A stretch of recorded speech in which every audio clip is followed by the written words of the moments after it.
نوایش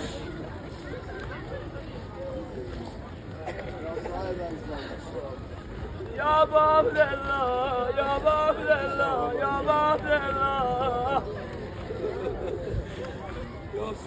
آقا نکنه با دوری از کربلا بخوای ما را انتقال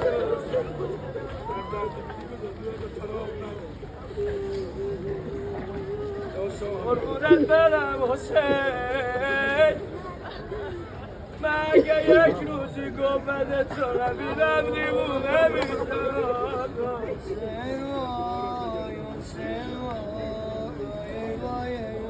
سلام بران آقایی که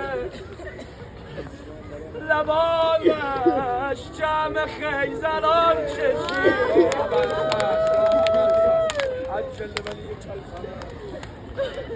ای آقا ای آقا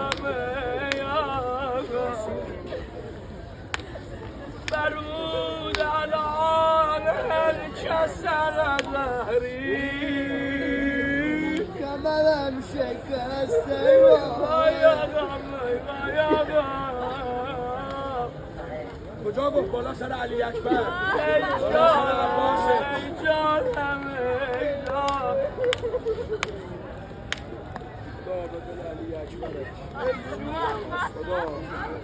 آقا جان جرنخیزی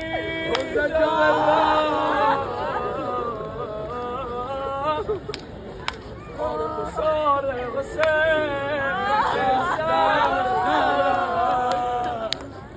نگران حرمم آبرویم دارم گفت نیزه دار آمدم عباسم یا تو پر از نیزه شد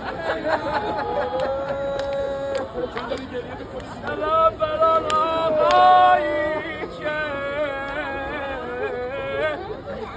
بدنش